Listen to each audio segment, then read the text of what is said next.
Dios, veo en los demás lo que hiciste con ellos, tu presencia en su vivir.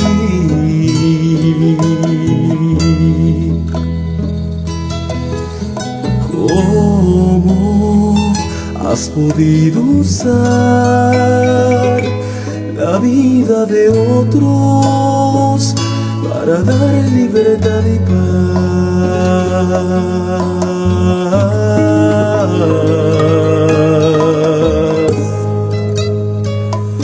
Y yo me pregunto,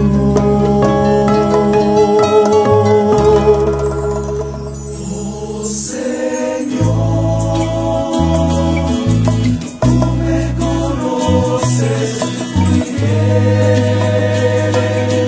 sabes qué malo yo soy, dime qué tengo que hacer.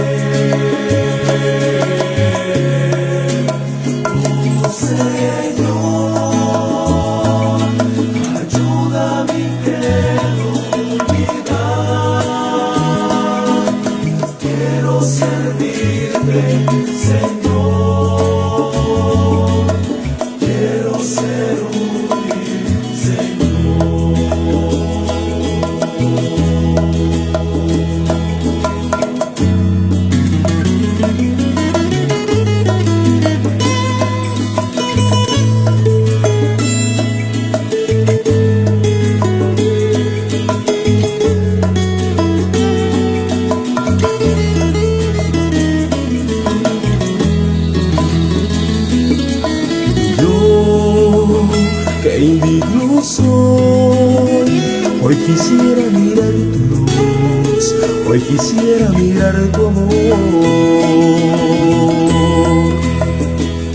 como el hombre que se acercó y me dijo: yo creo en ti, ayuda a mi incredulidad. Y yo me pregunto,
el Señor obre a través de nuestros hermanos.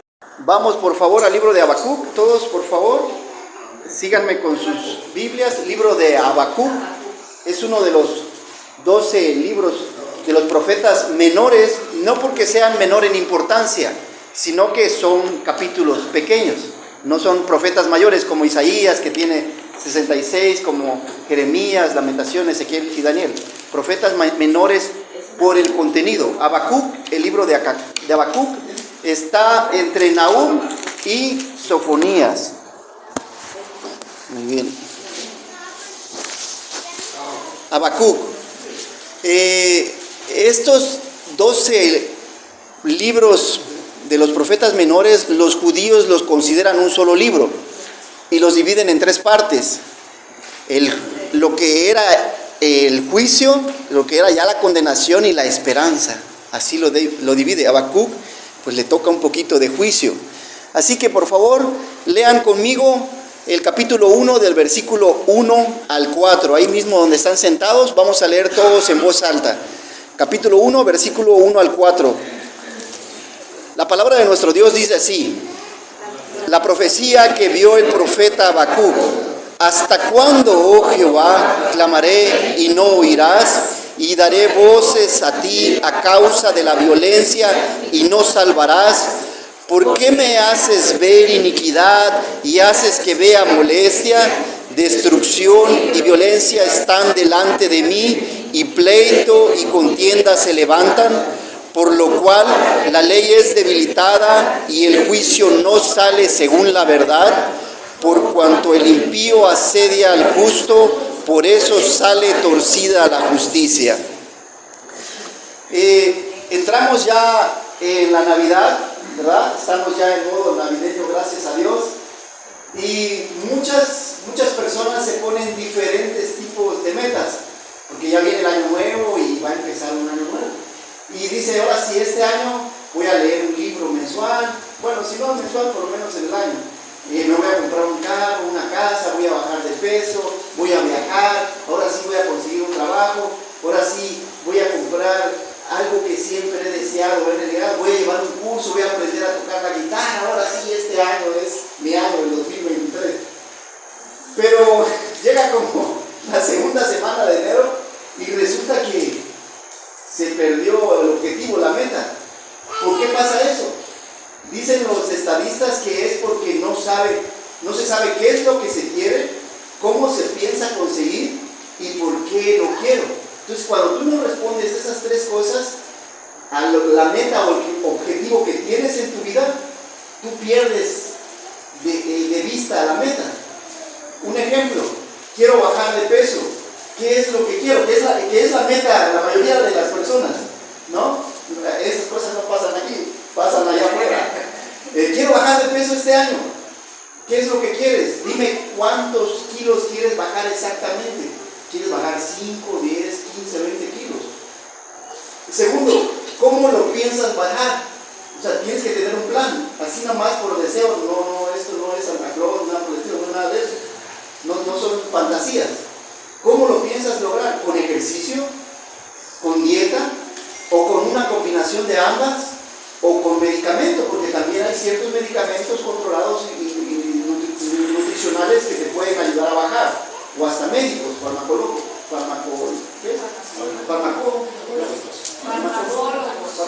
gracias, perdón. Entonces ese es el cómo piensas lograr tu objetivo, ¿no? Tienes que tener un plan. Y el tercero es ¿por qué quiero bajar de peso? Tal vez por la salud, ¿no? Porque ya llega una edad en que ya me empiezan a doler las rodillas, tengo temor a que me vaya a dar diabetes, hipertensión, cáncer por algunos kilos que ando de más, ¿verdad? ¿Por qué? Porque quiero verme bien, porque me quiero sentir bien, porque quiero llegar a Semana Santa y me quiero ir a la playa y poder tener un six-pack, no sé. Cada uno debe tener diferentes objetivos, porque quiero entrar en la talla 28, que cuando tenía yo 18 años tenía una talla de 28, ¿verdad? No sé, cada uno debe tener sus metas, entonces tienes que tener ese propósito, qué, cómo y por qué. Eso es lo que responde el libro de Habacuc. ¿Qué es la oración? ¿Cómo debemos orar? ¿Y cómo Dios contesta la oración? ¿Y por qué debemos orar? 3 cosas contesta en cada uno de los capítulos. ¿Qué es la oración? cómo debemos orar, cómo contesta Dios las oraciones y por qué debemos orar. Entonces, cuando tú sabes eso, le darás la importancia y el valor a la oración. Mientras tú no contestes esas 3 preguntas: ¿qué es la oración? ¿Cómo debemos orar? ¿Y por qué debemos orar? Vamos a perder la importancia de la oración en nuestra vida. Y vamos a perder un arma muy importante que Dios ha diseñado para poder vivir en estas vidas. El libro de Habacuc. Habacuc significa abrazo. Es considerado el profeta de la fe. En ese entonces, como en el 628, cuando se escribe esta profecía, se había dividido ya el reino. Ya había reinado David, Salomón, y el reino se había dividido. Y aquí Habacuc estaba en el reino de Judá. Pero el reino de Judá se había portado muy mal. Había codiciado, había robado, se había tirado al alcohol y a la lujuria, se había hecho soberbio y se había hecho idólatra. Y por esos pecados Dios los iba a condenar. Entonces, en el capítulo 1 vemos la oración de Habacuc.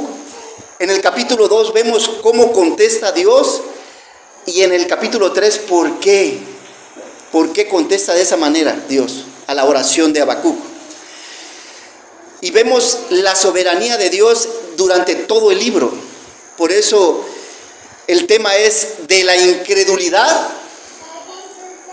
a la fe. El tema es de la incredulidad de un hombre incrédulo como Habacuc a la fe. Porque Dios es soberano, tú debes vivir por fe. Porque Dios es soberano, tú debes vivir por fe. Y en el versículo 1 dice la profecía que vio el profeta de Habacuc. De alguna manera Dios le permitió ver lo que iba a pasar en el futuro. Estábamos en el 628 antes de Cristo, antes de que los babilonios se levantaran. Es increíble, me sorprendió ver este libro. En verdad, mi vida había pensado predicar todo el libro. Y resulta que Dios había levantado a los asirios y estuvieron como 133 años gobernando. Pero los babilonios gobernaron 73 años exactamente. Los 70 años que Dios profetizó que iría Judá al exilio. La soberanía de Dios es tal que Dios levanta a los caldeos solamente para castigar a su pueblo. Y por eso ahí Habacuc reclama y le dice a Dios: Señor, ¿cómo le hace 4 preguntas? Señor, ¿por qué me haces ver tanta maldad? ¿Por qué permites que el impío le vaya bien y prospere en esa vida? ¿Por qué permites que el justo le vaya mal? ¿Por qué permites que tu palabra sea menospreciada? Porque el pueblo ya la había tirado. Los líderes, que eran los reyes y los sacerdotes, eran 2 liderazgos, se habían corrompido tras ídolos y tras otros dioses. ¿Por qué, Señor? Y su reclamo es hacia Dios. Y no es una oración de plegaria, es una queja. Se está quejando: Señor, ¿por qué? ¿Por qué a mí? Y a veces nos pasa lo mismo a nosotros, nos quejamos. Y nos quejamos de todo, de que hace calor, de que hace frío, me quejo de mi esposa, la esposa se queja del esposo, los padres se quejan de los hijos de los padres, los miembros de los líderes de la iglesia, los líderes de la iglesia de los miembros, los gobernantes de sus gobernados, los gobernados de los gobernantes, y es una queja sin parar. Y no estamos contentos con nada. Tengo trabajo, que porque tengo demasiado trabajo. Que no tengo trabajo, que porque no tengo trabajo. Que si estoy sano, que por qué estoy sano, y que si estoy enfermo, ¿por qué estoy enfermo? Y es una falta de gratitud eterna contra Dios. Y es lo que está diciendo Habacuc aquí. Es un hombre que al expresar ese pareciera que tú, Dios, no estás en control. Tú no tienes la soberanía, tú no eres rey de este mundo. Entonces Dios le contesta, ok, en el versículo 5, miren lo que le contesta Dios a Habacuc. Mirad entre las naciones y ved y asombraos, porque haré una obra en vuestros días que aun cuando se os contare no la creeréis. Porque he aquí yo levanto a los caldeos, nación cruel y presurosa que camina por la anchura de la tierra para poseer las moradas ajenas. Y después lo describe, del 7 al 11 describe cómo es este reino. La profecía se dio en el 620 y se cumple en el 608. 20 años después, aproximadamente, Dios contesta la oración a Habacuc.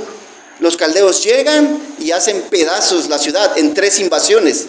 Primero llegan, conquistan, quitan todo y al final queman el templo, se llevan todo lo que estaba en el templo. A los que no se resisten los queman, los matan a espada y a los demás se los llevan cautivos. Y dice cómo era esta gente. Sus caballos eran más ligeros que leopardos. Su fortaleza estaba en su caballería. En aquel entonces era el arma. En aquel entonces el país que tenía un arma poderosa, ellos tenían miles de caballos y podían llegar como águilas. Y vendrán a la presa y será el terror y se llevará a todo el pueblo por el pecado de Judá. Hay consecuencias en el pecado, hermano.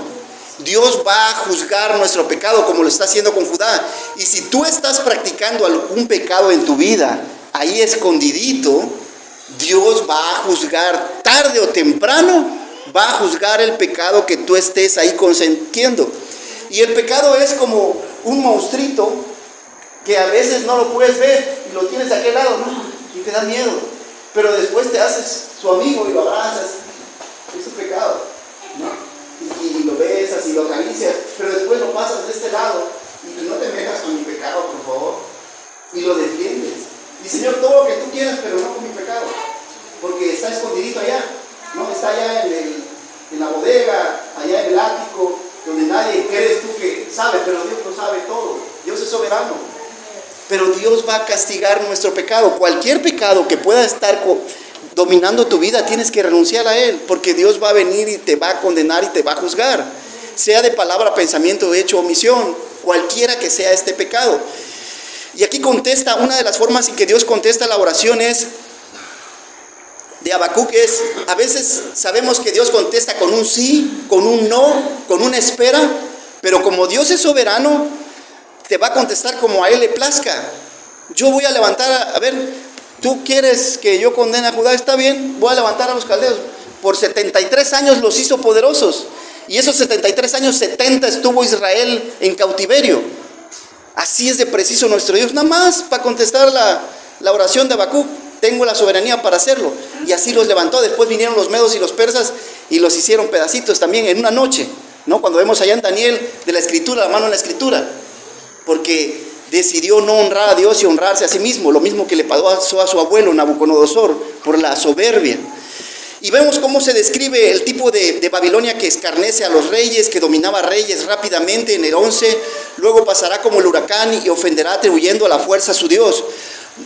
Los babilonios nunca le dieron la honra y gloria a Dios diciendo, es gracias a Dios que conquistamos a Egipto, que conquistamos a Siria, que conquistamos a Jerusalén. Nunca hicieron eso, dijeron, mi fuerza. Se atribuían a ellos mismos todo lo que tenían, todo su imperio era gracias a ellos. Lo dijo Nabucodonosor y Dios lo pone 7 años a gatas a comer pasto, porque ellos creían que era gracias a ellos, su soberbia. Uno de los mayores pecados, y nosotros no estamos muy lejos de ser soberbios. Gracias a mí, gracias a mis estudios, tengo trabajo, casa, comida, esposa, hijos, esposo, y es gracias a mi grandeza y a mi soberanía, es gracias a Dios. No depende de ti, todo lo que tienes es gracias a Dios. Lo que tienes, lo que eres y lo que puedes llegar a ser es gracias a Dios. Y debería haber gratitudes y humildad en nuestro corazón, y no la soberbia de decir, es gracias a mi fuerza, como los babilonios. Tengamos mucho cuidado de llegar a pensar que todo lo que somos y lo que tenemos es gracias a nosotros mismos. Que Dios nos libre de esta soberbia. Gracias a Dios por nuestra iglesia. Después en el versículo 12, Habacuc dice, ¿no eres tú desde el principio, oh Jehová, Dios mío, santo mío? Reconociendo su santidad. Vimos el qué de la oración, el cómo contesta Dios y el por qué. Por la santidad de Dios. Dios es desde la eternidad hasta la eternidad. Y Él se atribuye, Dios mío, santo mío. Tú eres mi Dios, tú eres mi Rey, tú eres mi Señor. Y se atribuye ahora, cambia. Vamos viendo cómo va cambiando Habacuc. Dice, no moriremos. Lo dice con fe. Y lo dice por fe. A pesar de que sí es cierto, Señor, somos pecadores. Judá ha pecado y te ha ofendido porque tú eres santo. Santo, santo, apartado de la maldad, un ser especial, más santo y especial, que no puede pecar. Los ángeles pueden pecar y pecaron y cayeron, una tercera parte de los ángeles que ahora son demonios. El hombre cayó allá en el Edén y seguimos rebotando todavía como pelota porque seguimos pecando, pero Dios es santo. No tiene nada que ver con nosotros y no sé cómo un Dios santo puede tener la paciencia para con cada uno de nosotros y tolerarnos. Habla de un amor en verdad inimaginable. Esa es la soberanía de nuestro Dios, la santidad de nuestro Dios. Dice, no moriremos. A pesar de que somos malos, Señor, yo tengo esperanza en que nos vas a perdonar y vas a hacer que regresemos a nuestro pueblo, porque los estaba sacando de su templo, los estaba sacando de su pueblo, de su tierra prometida que tanto habían sufrido para llegar ahí, y que en 400 años lo tiraron a la basura por su pecado y fueron en pos de dioses ajenos y en pecados de las naciones. Porque dice, muy limpio eres de ojos para ver, dice el versículo 13, el mal, ni puedes ver el agravio, porque ves a los menospreciadores. ¿Por qué? Vuelve a preguntar otra vez, ¿por qué ves a los menospreciadores y callas cuando destruye el impío al más justo que él? Y haces que los hombres sean como los peces del mar. ¿Por qué decía eso Habacuc? En el 15 dice, sacará a todos con anzuelos, porque una de las cosas que hacía Babilonia cuando conquistaba un pueblo es que los trataba como peces. Ciertamente, agarraba un anzuelo, se los metía en el cachete y así iba agarrando a cada persona, los iba poniendo como peces, sin misericordia. ¿Cómo agarras un pez? Los que han ido a pescar. No, y le jalas el anzuelo, y así es como trataban los babilonios a sus cautivos, a sus esclavos, como peces. Los llevaban entre sus redes porque eran tantos los soldados que no podías escapar de ellos, y la caballería era tan rápida que no podías huir. Entonces eran como peces, los pueblos fueron peces, pero por la soberanía de Dios, no por la fuerza de Babilonia, porque Dios tenía un propósito para con Judá, lo mismo que tiene un propósito para con nosotros. Muchas veces vienen disciplinas a nuestra vida, pero es debido a nuestro pecado y debemos estar pendientes de ello, de lo que Dios está hablando a nuestras vidas. El 14 y el 15. Esto nos lleva al capítulo 2. Porque Dios es soberano, tú debes vivir por fe. ¿Cómo? Esperando en su palabra. Porque Dios es soberano, tú debes vivir por fe, esperando en su palabra. ¿Qué es lo que hace Habacuc en el versículo 1? Ayúdenme a leer, por favor, del 1 al 4. La palabra de Dios dice así: sobre mi guarda estaré y sobre la fortaleza firmaré el pie, y velaré para ver lo que se me dirá, y que he de responder tocante a mi queja. Y Jehová me respondió y dijo: escribe la visión y declárala en tablas, para que corra el que leyere en ellas.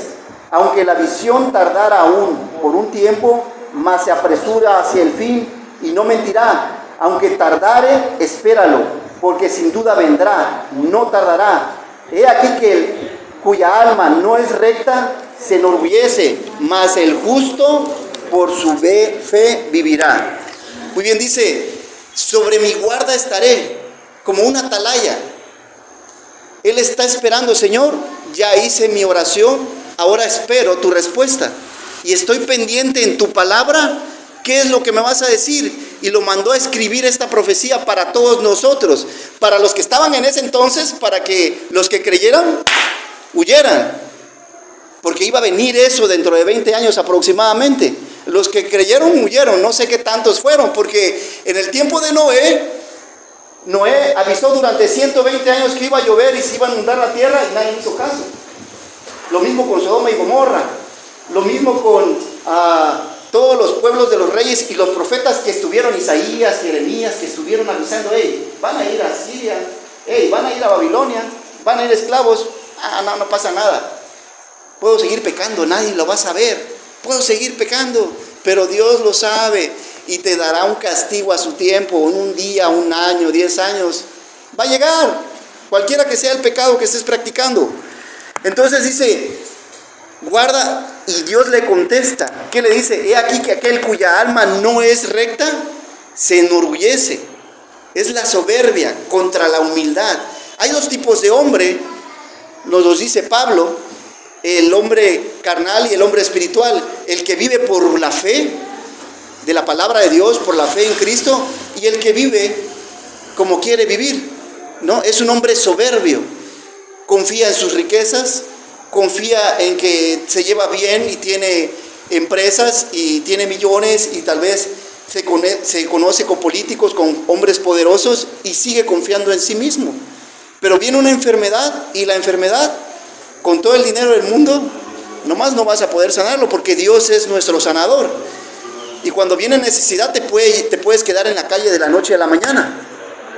Hay dos tipos de hombres, el que cree, el incrédulo, y el que ha decidido creer en Cristo y vive de una manera diferente. Esto nos lleva al versículo 5 en adelante, donde están los ayes.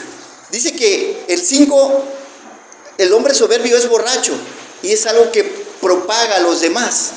Era uno de los pecados que había cometido Judá. Y no estamos lejos. Uno de los mayores males el día de hoy es el alcoholismo, la borrachera. Y Dios le dije, hay 5 ayes contra los injustos, que es el robar, que está del 9 del 6 al 8, no voy a meterlos a leer, del 6 al 8, robar, del 9, 10 y 11 es la codicia, el 12, 13 es el ser abusivo, el 15, 16, 7 es beber, dar de beber a su prójimo, y el 5 es la idolatría. Son 5 ayes, por lo cual Dios juzgaba a Judá: codicia, robo, abuso, idolatría y vicios. Por 5 pecados Dios estaba condenando a Judá. Y dice, pero por esos mismos 5 pecados voy a condenar a Babilonia. Babilonia se abusó también de Judá y voy a traer a los medos y persas para que castiguen a los babilonios. Pero los medos y persas también van a hacer lo mismo y voy a traer a los griegos para que castiguen a los medos y persas. Pero los griegos van a hacer lo mismo y voy a traer a los romanos para que castiguen a los griegos. Y cada vez que se ha levantado un imperio y ha sido abusivo, Dios lo ha castigado. Porque Dios ha levantado a cada nación con un propósito, para hacer su voluntad. Porque Él es soberano, Él reina en los cielos y en la tierra. Y todo lo que hay es gracias a Él. Entonces, los robos, Judá había estado robando diezmos y ofrendas, había estado robando al pobre y enriqueciendo a los líderes y a los sacerdotes, los reyes y sacerdotes. Y dice, te voy a castigar por eso, porque yo te puse por liderazgo, no para enriquecerte. Te puse para que fueras de bendición a los demás. Por su codicia. Segundo, por eso, porque había robado. Segundo, por la codicia, porque codiciaba lo demás. Se codiciaba el dinero, el oro, la plata, los caballos, lo que le pasó a Salomón. Y por la codicia lo iba a castigar. Y nosotros no estamos lejos, porque a veces nos alejamos de Dios por el dinero. ¿Por qué ya no viene usted a la iglesia, hermano? No, pues por el trabajo, ¿no? Y yo entiendo que a veces es necesario trabajar, pero cuando pasan años y después de que ves al hermano, después de años, ¿por qué ya no vienes a la iglesia? Pues por el trabajo. Yo entiendo que a veces es cuestión de ajustes o de circunstancias, pero cuando te aleja el dinero, raíz de todos los males es el amor al dinero. ¿Te puede alejar el dinero de Dios? Sí. ¿O cuántos hombres de Dios, pastores, han caído por el dinero? Debemos tener mucho cuidado cuando se trata del dinero, que es un mal que ha agravado desde los tiempos. Tercero es el ser abusivo. Habían abusado del liderazgo los sacerdotes y los reyes.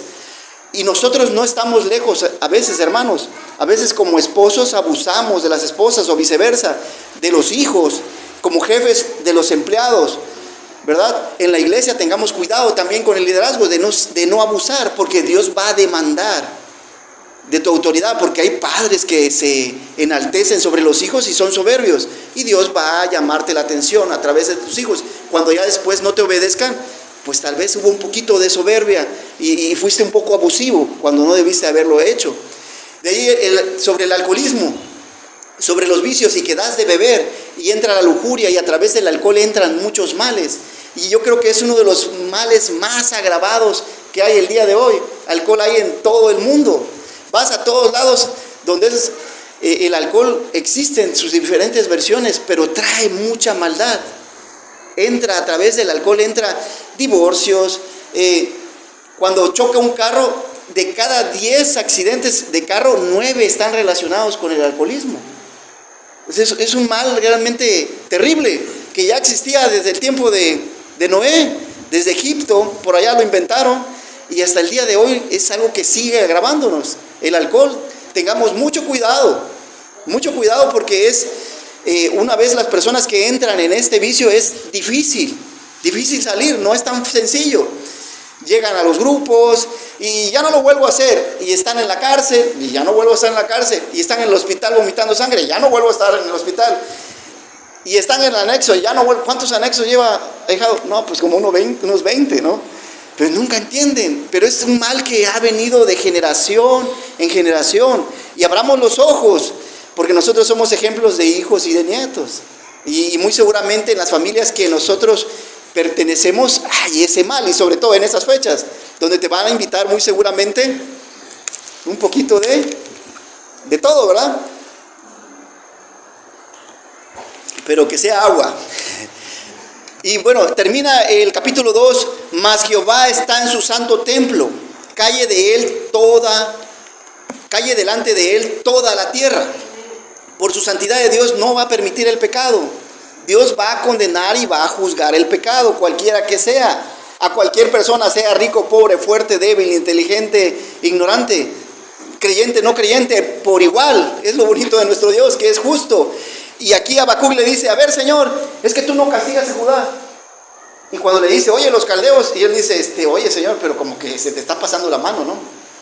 Es que tú apelaste a la justicia de Dios y hazte a un lado. Cuando se trata de la oración, tengamos mucho cuidado de lo que pidamos a Dios, porque apelaste a la justicia de Dios y Él es justo, y nada más por castigar a Judá levanta a Babilonia, y Dios es el rey de la eternidad y de la historia, y todos esos pueblos se sujetan a la voluntad de Dios. No es que salieron los babilonios y fueron de repente fuertes y tuvieron, porque Dios les dio la soberanía y la fuerza para castigar a su pueblo, porque quiere perfeccionar un pueblo perfecto en el futuro a través de su Hijo Cristo por su sangre, y para reinar con su pueblo, que nosotros somos su pueblo, por eso, y nos va a castigar, igual que a Judá nos va a castigar. Cuidado con la soberanía de nuestro Dios. Esto nos lleva al tercer punto, porque Dios es soberano, tú debes vivir por fe. ¿Cómo? Adorándolo. Porque Dios es soberano, tú debes vivir por fe. ¿Cómo? Adorándolo. Vemos en el capítulo 1, por favor acompáñenme a leer el 1, 2 y 3. Voy a leer, dice, oración del profeta Habacuc sobre Sigionot. Oh Jehová, he oído tu palabra y temí. Oh Jehová, aviva tu obra en medio de los tiempos. En medio de los tiempos hazla conocer. En la ira acuérdate de la misericordia. Cuando dice, aquí es otro hombre, ya no se está quejando. Señor, ¿por qué? ¿Por qué? ¿Por qué? ¿Por qué? ¿Por qué? No trates de entender el porqué de Dios. Tú debes vivir por fe y basta. No importa si viene enfermedad a tu vida, necesidad, prueba, tentación, circunstancias. Viva usted por fe y sea fiel a Dios. No trates de entender por qué, Señor. Si yo no miento, yo no robo. Si yo no miento, yo no robo. Bueno, por aquí me voy a dejar. Si yo no miento, Señor, yo no miento, yo no robo, yo no adultero, yo no ando matando, no ando secuestrando gente. ¿Por qué me pasan esas cosas a mí? Esa no es la forma de dirigirse a Dios. No, porque te vas a equivocar. Es una queja. Simplemente, Señor, dame tu gracia para poder pasar esta enfermedad, esta necesidad, esta prueba, esta tentación, porque Dios lo va a permitir, porque Él es soberano y va a estar contigo si tú tienes fe. Por eso debemos adorarlo. Y dice, oh Jehová, he oído tu palabra, todo lo que me acabas de decir en el capítulo 1 y 2. Y por eso le dice, aviva tu obra en medio de los tiempos, y en medio de los tiempos hazla conocer. Señor, apresuras a hacer esto, porque ahora sé quién eres, porque entiendo que tú eres soberano y vas a hacer lo que te venga en gana, porque eres Dios. Y no es porque sea malo, es porque no entendemos sus pensamientos. La primera vez que vine acá, con la gracia de Dios, que vine en avión, cuando venía bajando en el avión, veía unas casitas chiquititas y unos puntitos, y de ahí, en la medida que iba bajando el avión, pues ya se veían personas, carros, algún perrito por ahí, la iglesia solo gracia, ¿eh? y se iba bien, y ya todos, ¿no? Garrotan. Así es nuestro Dios. Sus pensamientos son tan altos que no lo vamos a entender. No trates de entender el porqué de Dios. Dios va a hacer su voluntad. Tú solamente apégate a Él, sé fiel a Él, confía en Él. Simplemente, por fe. Esa es la diferencia entre el incrédulo y nosotros. No trates de entender lo que pasa en tu vida. Vive por fe, vive confiando en su palabra y vive adorándolo, porque para eso Dios te creó, para adorarle. Y cuando dice Habacuc sobre Sigionot, dice que eso es un salmo, este es un himno que ellos cantaban después que regresan con Esdras y Nehemías, que construyen el templo y las murallas. Ellos utilizaban este capítulo 3 para recordar lo que había pasado. Y Habacuc, desde antes que fuera al exilio, porque después vamos a ver que él es llevado al exilio, se cree que fue llevado al exilio por algunas palabras que vamos a ver más adelante. Él es llevado al exilio, entonces él profetizó, lo vivió y después recuerda de dónde venimos. No olvidemos de dónde venimos. Y entonces por eso al principio y al final del capítulo 3 dice sobre Sigionot, sobre cuerdas, un himno sobre cuerdas. Aquí el pastor Carlos de música puede entender eso de violín, arpas, guitarra y todo eso. Oh Jehová, en la ira acuérdate de la misericordia. O sea, en tu ira yo sé que estás molesto, que pecamos, Señor, pero sé misericordioso. Ya pelea tu justicia. Ya no muy me gustó. Apelo ahora a tu misericordia. Y Dios es misericordioso porque a los 70 años, ¿qué pasa? Dios los hace regresar, ¿verdad? En diferentes regresos, ¿no? Zorobabel, Esdras, Nehemías, y regresan con el Señor y construyen, y Dios cumple su palabra. Y entonces del versículo 3 hasta el 16 vemos cómo Habacuc recuerda los hechos de Dios. Dice, Dios vendrá de Temán, que era la capital de Edom, y el santo desde el monte de Parán, que era Egipto. Es decir, toda esa tierra, Dios es rey sobre la tierra prometida. Y la tierra se llenó de su alabanza, y el resplandor fue como la luz. En el 4, rayos brillantes salían de su mano, y allí estaba escondido su poder. Y hace recuerdo al monte Sinaí, cuando entregó Dios las tablas de la ley, y hizo un pacto con su pueblo para tenerlo como un especial tesoro, porque nosotros somos su pueblo. Y de ahí en el 5, delante de su trono iba mortandad. Hace alusión a los que se quejaron. Después de que muere Coré y con todos los que estaban con él quejándose del liderazgo de Moisés, mueren 14,700 personas por quejarse. El tema es el mismo, el quejarse. Habacuc se está quejando y es impresionante porque tiene misericordia de Habacuc y Dios lo hace con un propósito. Pero estos se quejaron del liderazgo de Moisés después de lo que habían visto, de todas las señales, cómo Dios sacó las 10 plagas, el mar rojo, el río, y se siguen quejando. Y algún día veremos, cuando Dios saca al pueblo de Israel, se quejan 14 veces. Y nos hace recordar que dejemos de quejarnos, porque igual puede venir mortandad por estarse quejando. Ya basta de quejarse, debería haber en nuestro corazón gratitud por todo. Hubo un tiempo que, sí, yo reconozco, creo que tenemos un poquito de quejumbrosos todos, ¿verdad? Y decidí, cada vez que oraba, ya no pedir. Durante mucho tiempo dejé de pedir. Y le dije, Señor, gracias. Y en verdad me di cuenta que son muchas las misericordias de Dios. Si tú te pones a contar todas las bendiciones que Dios trae a tu vida, no terminas. Pero también si te pones a quejar, puede ser que también nunca termines, porque te fijas en lo que no tienes, pero es más lo que tienes, y son muy pocas cosas las que no tienes. De ahí en el versículo 9 dice, se levantó y midió la tierra, y hace alusión a Job, cuando Dios confronta a Job y le dice, hey, ¿dónde estabas tú cuando yo construí el universo, el sol, la luna y las estrellas, y le puse línea a la tierra y le dije al mar no traspases, y a los ríos y a los mares? ¿Dónde estabas tú?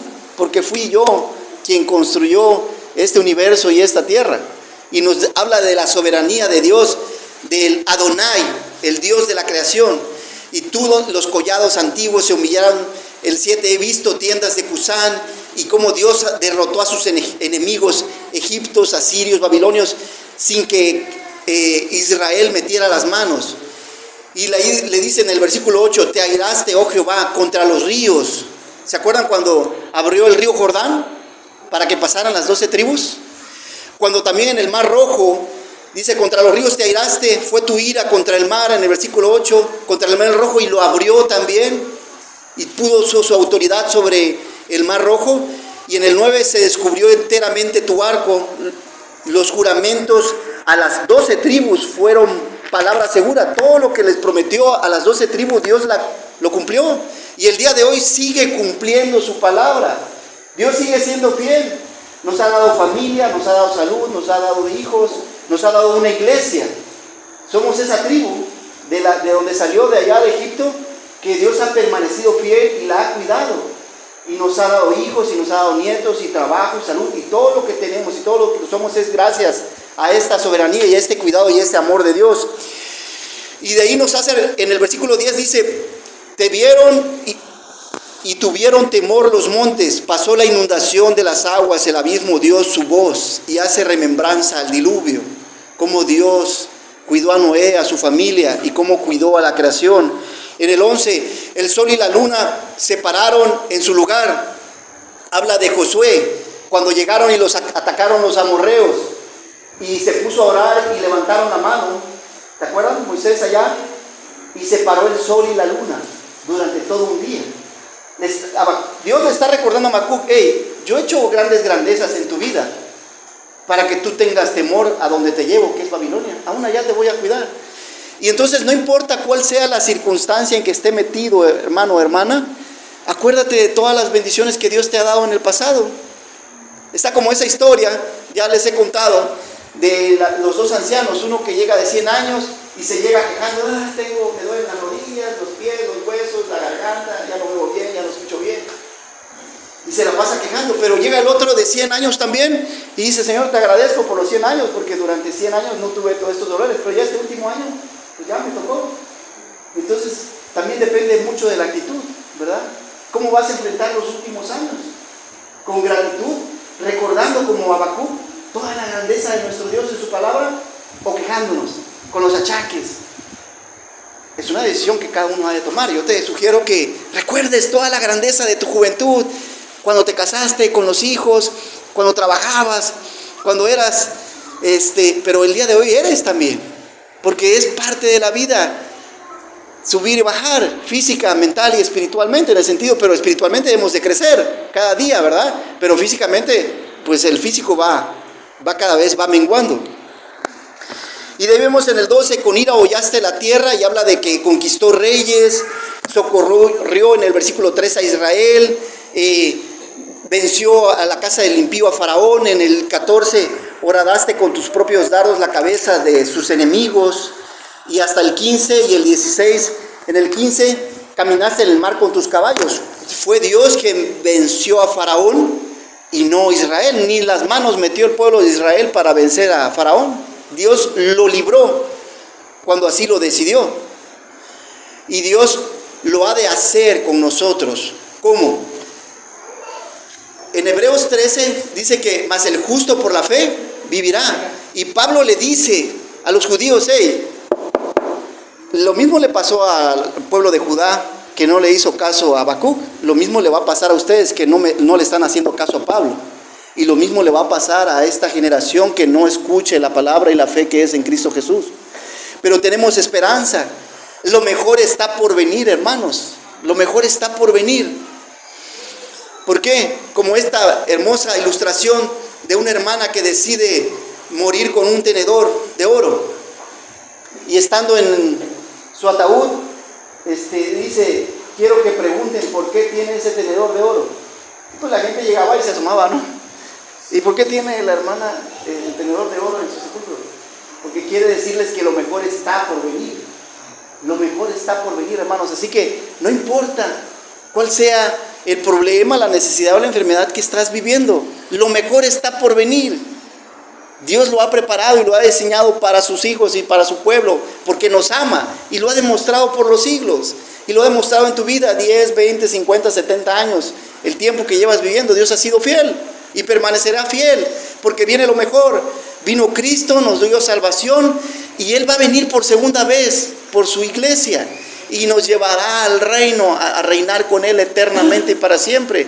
Lo mejor está por venir. Cualquier problema que tengas no se compara con lo que va a devenir. No, un mínimo sufrimiento, dice Pedro. Y en el 16, Habacuc es llevado, se cree que es llevado cautivo cuando dice, oí, dice Habacuc, versículo 16, oí y se conmovieron mis entrañas, a la voz temblaron mis labios, pudrición entró en mis huesos y dentro de mí me estremecí. Si bien estaré quieto en el día de la angustia, cuando suba al pueblo, el que lo invadirá con sus tropas. Se cree que él fue llevado cautivo, pero se fue cantando. Ya no es el mismo Habacuc quejumbroso que vemos en el capítulo 1, ya es el que mira hacia el futuro. Y así es donde debemos de poner nuestros ojos en Cristo, no en el problema que hay en casa, no en el trabajo, no en la iglesia, no en este mundo, no en las baches que hay afuera, no en la falta de iluminación, en la falta de seguridad, en las violaciones, en toda la corrupción que se vive. No en eso, no veamos eso, oremos por eso, sí, pero veamos que pongamos nuestros ojos en Cristo, porque es lo que estamos poniendo mal. Cuando nos quejamos estamos poniendo mal los ojos, estamos poniendo los ojos en la carne, en el mundo, y nuestro destino es eterno, es sublime, es celestial. Debemos mirar hacia arriba, hacia nuestro Dios, hacia nuestro Cristo. Entonces termina con gozo, de la incredulidad a la fe, del miedo, podría decirse, al gozo. Dice el 17, aunque la higuera no florezca, ni en las vides haya frutos, aunque falte el producto del olivo, y los labrados no den mantenimiento, y las ovejas sean quitadas de la majada, y no haya vacas en los corrales, con todo yo me alegraré en Jehová, y me gozaré en el Dios de mi salvación. Jehová el Señor es mi fortaleza, el cual hace mis pies como de ciervas, y en mis alturas me hace andar. Algunos han leído tal vez el diario de Ana Frank, que fue una mujer que fue llevada al holocausto judío de los nazis, holocausto judío de los nazis, y ella escribió, no sobrevivió el holocausto, pero dejó algunas notas. Y ella dice que en el invierno, imagínense, descalza en el invierno, hermano, nosotros nos quedamos aquí del frío, ella descalza, semidesnuda, bajo cero, menos 10, menos 15 grados.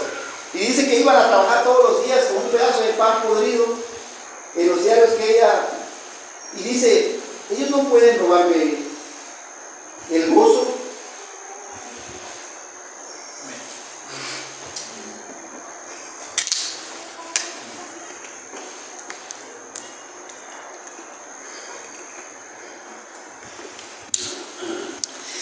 Entonces,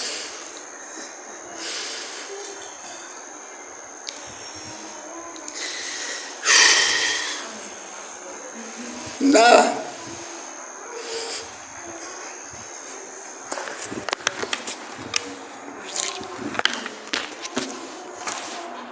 Amén.